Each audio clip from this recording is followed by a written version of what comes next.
So condescending. Breakfast is really good in the morning. What's your issue? What are you eating?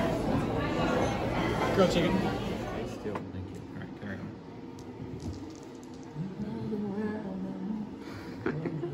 Oh, you got the RV. Nice, Bailey. Oh my gosh. She's won it twice. Yeah. Ridiculous.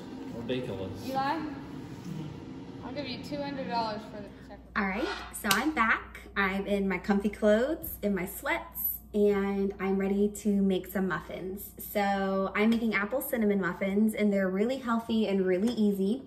So you wanna bake your oven at 375, and then coat your muffin pan, which I'm using a Valentine's one that I got at Target, I don't know, a long time ago.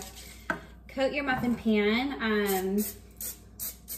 I would use muffin liners, but heart-shaped ones that are this size are probably hard to come by. Not that I even looked or anything. I just decided that coating the pan would be better. So let's hope they come out. And if they fall apart, that's on me. So I'm going to make my mix. I'm just gonna use my blue bowl, get my whisk, and we're going to bake. So this is really fun. I like just chatting with you guys, and this is a great way to do that. So I'm going to add cashew butter, which I was showing you guys earlier. It's just a really creamy peanut butter alternative, but cashews have been such a good alternative for a lot of things. Like people make cheese out of cashews and milk and such, which blows my mind. See, woman, struggle opening jar part one of probably many times in this video. All right, so I need a cup of cashew butter. 1 cup. So I think I'm just gonna pour it on. They can come out. I might need a spoon. That's pleasing. Is it really gonna use this whole jar? I might use this whole jar. I mean, this is like, this is not coming out. Oh my goodness. What is the point in measuring? Sometimes I wonder that myself. I'm starting to turn into my mom. I don't know if you notice things like that as you get older, like when you do things like your mom, and instead of measuring out ingredients, my mom just always winged it, and I get very tempted during recipes like this because I'm like dirtying up a measuring cup. Could I just dump that whole jar? And instead I'm playing with cashew butter. Is this enough? This looks like just enough. I mean, yeah, that was a whole jar. And that stuff's not cheap. That's like $5. When peanut butter typically is so much cheaper. So these aren't cheap muffins if you're using cashew butter. I'm sure peanut butter is probably just as fine as an alternative. So if you really wanted to use something different. See, and now I have all this wasted cashew butter in this measuring cup, and on the spoon.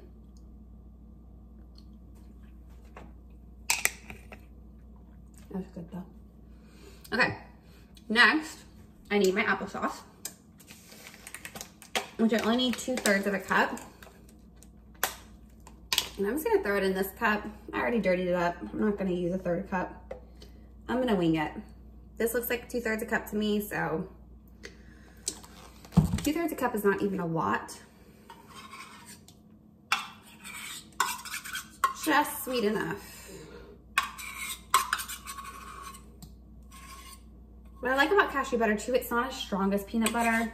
Peanut butter is like the most overpowering ingredient.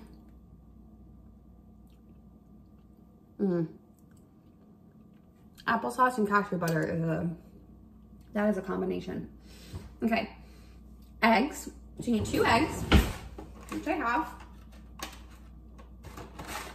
right here.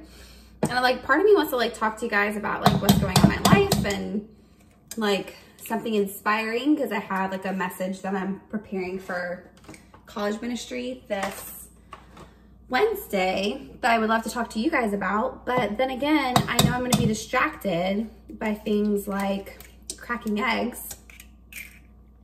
So why bother?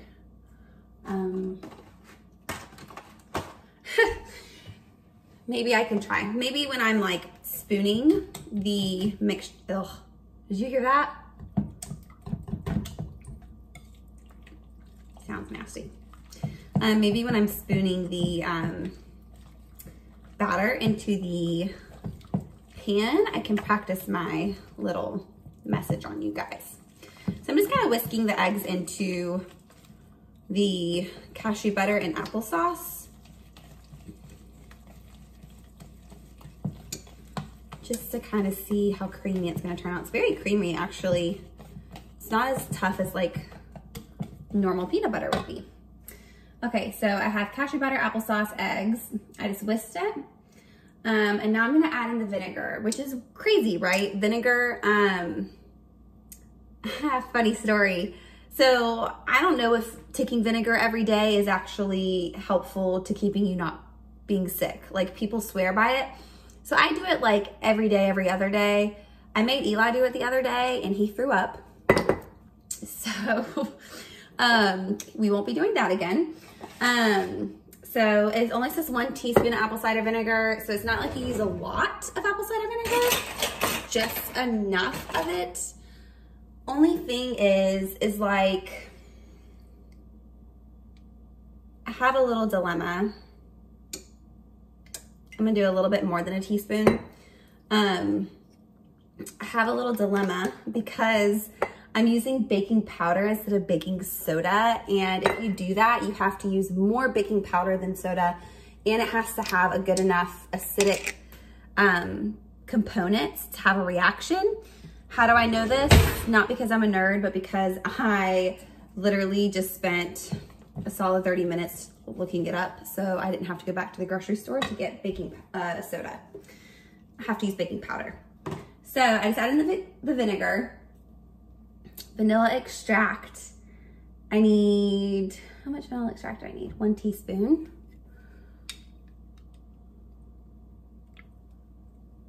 I love vanilla. Love it. Vanilla extract, apple cider vinegar, baking soda. So this is what I'm talking about. So I'm using baking powder and it says that you have to use 4 times as much baking powder for baking soda, and it has to have something to react to. So hopefully it's gonna react to the apple cider vinegar, and I did a little bit more than I was supposed to. So I'm hoping that really helps too. We'll see. It calls for half a teaspoon. I'm gonna use 2 teaspoons. And I really hope that that works and it rises and it reacts with the apple cider vinegar, or these muffins are gonna suck. But I didn't know I didn't have baking soda. I love when that happens. Don't assume that you have something until you've actually checked your pantry. That's the lesson you're gonna get from this. And this is half a teaspoon of cinnamon. I'm gonna wing it. No. Yeah, no, I'm not gonna wing it. I'll measure. Who else is a winger like me? I just wing everything. Okay, that looks about right. Okay, so I've got my vinegar, vanilla, baking soda, baking powder, cinnamon, and sweetener, which I'm using stevia. I have this little liquid stevia that sometimes I put in my coffee because I try not to use too much sugary creamer. So I'm gonna just kind of squirt a little bit of this in there. Not a lot, but enough. And now I'm just going to mix it. It says not to over mix it, which I wonder if that has anything to do with the baking powder vinegar issue, but cooking is a science, it really is. But it looks, the batter looks great. I'm not gonna taste it because it has raw eggs, although if it was cookie dough and it had chocolate in it, I probably would still taste it anyways. And now it's time to spoon the batter. So I'm gonna put this in here, and while I do that, I'm gonna go over my notes for Wednesday and see how you like it. So, the major point that I have for this Wednesday's message for college ministry, which I'm thinking we might do a combined college ministry instead of just the girls' small group. And the oven's ready. Is process versus perfection. And what I wrote down is process versus perfection. Are you willing to operate in God's timing and seasons? Even if it means ditching shameful statements, perfectionism, and discouragement, can we remind ourselves of the I ams and I wills through the process? So process is just one of those things, especially like when you start your New Year's in January, and then this happens every single year, and I feel like this has happened to everybody, and you saw in my last vlog, everyone gets sick because of the weather in January and because of viruses and it just being like a high risk time and people not washing their hands. Throwing some shade at people who cough and don't cover their mouth. Happened at lunch the other day. But there's a process. And so like, just because we are reaching for growth and we start our goals doesn't mean that we're just gonna see results right away. And a lot of people aren't willing to go through the process that it takes to have growth. A lot of them just want to start the process, but then there's no follow through. And then that's when things start creeping in. Like if you're a perfectionist, you start dealing with perfectionism as an issue, or, and when you're a perfectionist, usually you like to do things on your own time because you feel like your control is how you're gonna get things done. And then like shameful statements. Like I should be here, I should be married, I should have this job, I should have children, I should be making more money, I shoulda, woulda, coulda, shameful statements that make you feel like you're not where you're supposed to be, when really you're planting a seed and God is saying, watch what I can do with that seed. It's better than anything you could do with it. And so really it's just an encouraging reminder of, hey, you could be in the process of growth and you have to trust God's season and timing with that growth and trust that He's gonna direct that growth better than you could ever do. It's trusting the process and ditching that perfectionism. That to use is perfectionism, but to God, it's not trusting Him. So really, at a time where I feel like a lot of people start getting discouraged about their goals, I want us to keep reaching for our goals and trusting the process. Being okay with, as Havilah Cunnington said in her growth series that I'm doing right now, it's being okay with starting at the baseline. Like everyone has to start somewhere regardless, and being okay with starting at the baseline.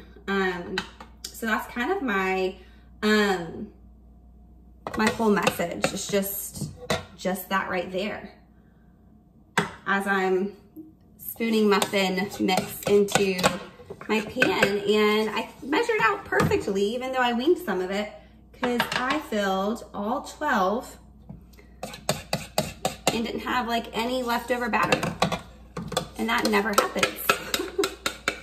Last time I made muffins, I literally had 2 muffins worth of batter left, and I literally made 2 muffins in the oven, even with a big pan, and it looked ridiculous. But I am not wasteful. Okay, these are going in the oven. As you can see, these are gonna go in the oven for, let's see how long, 17 minutes. Turn my oven light on. And I will be back to let you guys know how these turned out. All right, so we are driving back from a little weekend getaway in Charleston, South Carolina for Valentine's Day. And I thought I would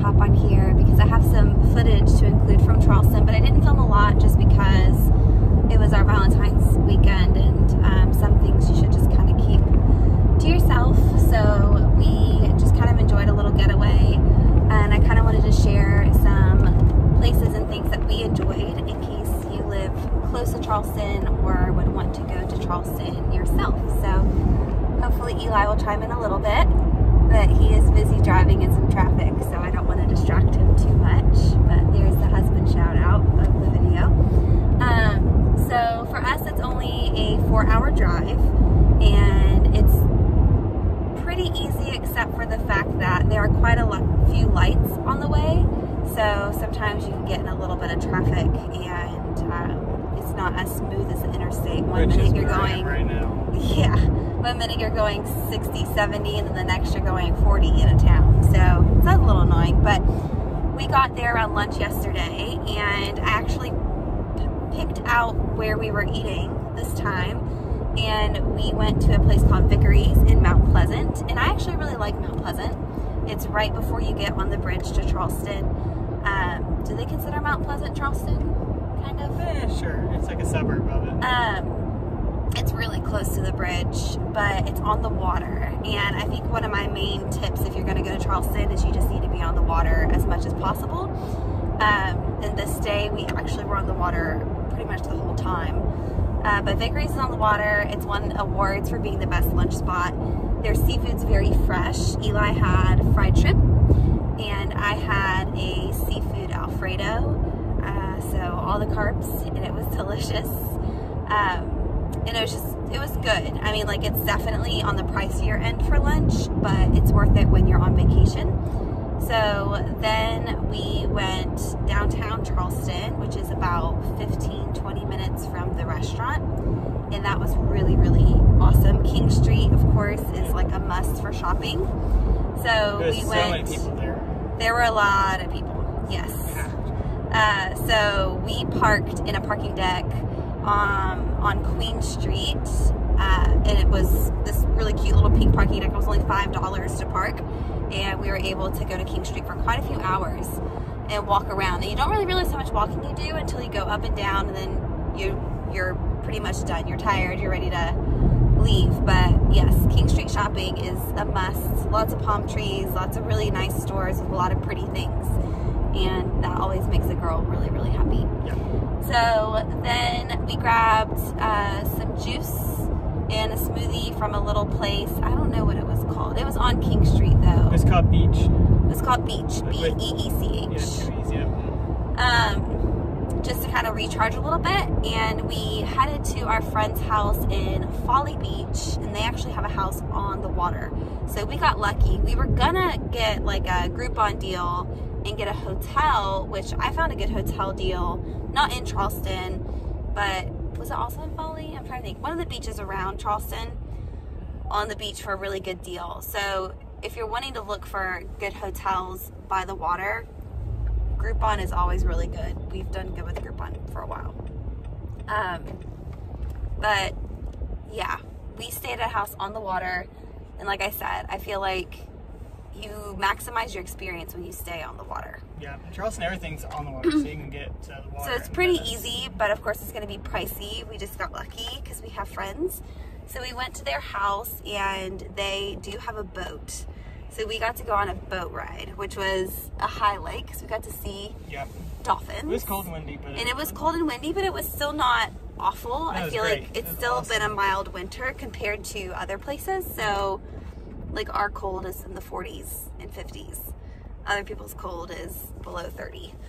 It was great. So yeah, boat ride was great. Another thing I just recommend, if you could get out on a boat or charter a boat or go kayaking or something, that's a must. I feel like we want to be by the water. So staying at someone else's house or staying at like an Airbnb or bed and breakfast, which they have a lot of bed and breakfasts in downtown Charleston, but that's where the Pretty Penny comes in, makes it just so much more homey. So we got to enjoy dinner with them. We grilled some steaks and watched a lot of live PD, which we love, and it was a lot of fun to watch. There's some crazy people on live PD. Yes, but also it makes you respect our law enforcement a lot more. So we love that show. And then we woke up to a really awesome breakfast, a really awesome view. And we headed out around 10, or no, it was like 11 a.m. And we went back downtown, which I think a must do for Charleston as well is a carriage tour in downtown. which was all of the places where, was it Ann Street? It was Anson, Meeting Street. Meeting Street and Anson Street? Yep. When they have tons of little, Right beside Market Street. yeah, tons of stalls in a row. And there are tons of different companies that do it. So I really don't think you can go wrong with what company you choose. I don't remember the name of the one. We did Old Carriage. Yeah. Something. Yep. Yeah. It's $30 a person, but for an hour. So Eli said he's been to ones before where it was like 20, 30 minutes and it was like $50. So we may have gotten a deal, either that or we don't have good recollection of the last one we did. I also don't think I've paid for a carriage deal because usually I'm not with your family. Yeah. So $30 a person for an hour seems expensive because you're paying $60. I think it's worth it. Our tour guide was hilarious. He was funny. Our horse was, of course, beautiful and huge, and they actually take them from the Amish in Ohio. They are like legitimate carriage horses. It's what they do. They're meant to pull. So, and they aren't treated cruelly like a lot of people think they are. This one was actually supposed to pull a lot heavier weight. To him, we were nothing. Yeah, he said he actually, like, the horse would jerk just to, like, get the sensation of pulling because they're bred to pull, and so, like, to him it was like nothing. Yeah, it was nothing for him, so that made me feel good because I always kind of feel like maybe the horses aren't treated well and they're made to do this, but this is what they were literally made to do. Yeah, the horse God made them to be this way. Acting like it was too light for him. Yeah, so. we were not a challenge. So that was super fun because you get to go and see all the old historic homes. You get to go down to the Battery. You get to see the water. You get to really experience Old Charleston, and you get to learn history, which for me as a history major, that's the biggest plus, I think. Yes. But it's a beautiful time, and it's an entire hour of just relaxation. Like, I did not wear my walking shoes today. I wore my sassy snake print shoes today. So, because I knew I didn't want to walk today. I just wanted to enjoy Charleston, and so that was really fun. And then we headed out, and Mount Pleasant is on the way out as well. We stopped at Vintage House Coffee, I think is what it's called. Vintage Coffee House in Mount Pleasant. It's a cute little white cottage. It's really small, but their coffee is excellent. So I got a latte, and then we went up the road to Cane's. Raising Cane's. Which is something that Eli got introduced to when he went to Texas, and it's like if Zaxby's and Smithfield's had a baby. Yeah. It's kinda. Except there's no barbecue. Yeah, but I just feel like the vibe, and then of course like they always serve with like coleslaw. That reminds me of. Right. Yeah, it's a good little place. I like it better than Zaxby's. It's like southern. I feel like Zaxby's is southern, but I feel like this kind of goes another step further. It's just known to be southern good fried chicken. So he got fried chicken because I ate before the carriage ride because I have blood sugar issues, so I eat on a schedule, and I'm pretty strict with it. So we had Cane's and realized that there was a shopping center, and of course, when they're shopping, you're not going to not go. So we stopped at a little Old Navy and Barnes & Noble and unexpectedly shopped because Old Navy just always seems to have deals. Yep. Always. I got like 2 shirts that totaled like $8. Yeah, well I shopped at King Street too, but I mean, we spent the same amount we did at King Street at Old Navy and got way more. I got 2 shirts. I got a workout shirt and just like a nice long sleeve, just a couple of long sleeve shirts, and he got a couple of long sleeve shirts. Just shirts that I pretty much already have. 4 shirts for $30, which is nothing. And so then we went to Barnes & Noble. He had to use the restroom. I wanted to get a Southern Living magazine because I want to plan our next vacation already, because I feel like when you go to Charleston, you appreciate the South. You love living in the South. I know I love it. I don't think I could live anywhere else. God, please don't call us to plant a church like in the west or up north, because I don't think I'd be very happy. God, just don't do anything except How about for we leave just us where we are. stay in Wilmington, because we're close. Like, we could drive to DC, we could drive to the mountains, we could drive to Charleston, all the places we love to go. So I love reading Southern Living magazine because it just makes me feel proud of where I live. And Charleston makes you feel like you're in the South, and it's beautiful, and we love it.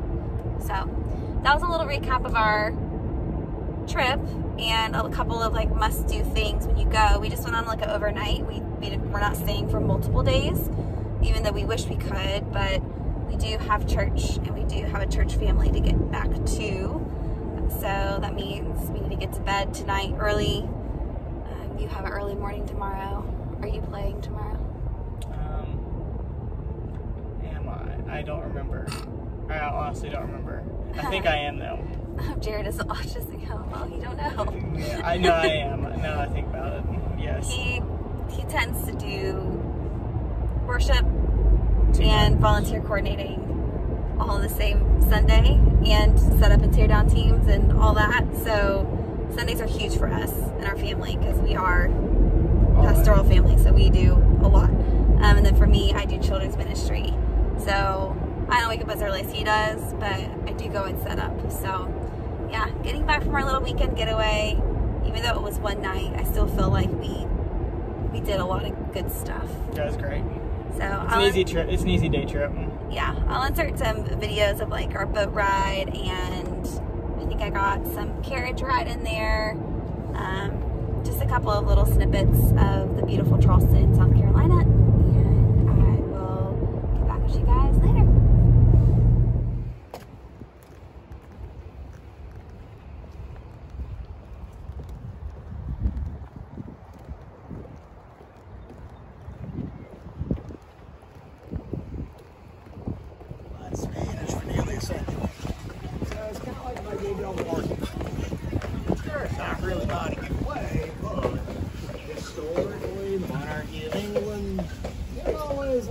Details like that bother me too much. So of our 8 more proprietors.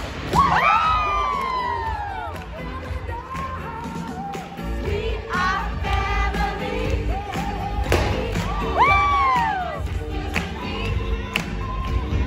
We are family.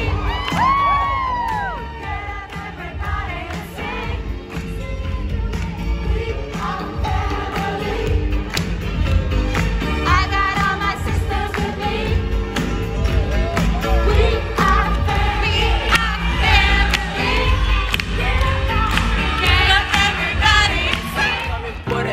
I'm a bop like a baby, do the mop. Ooh, you crazy, dip and lean on all your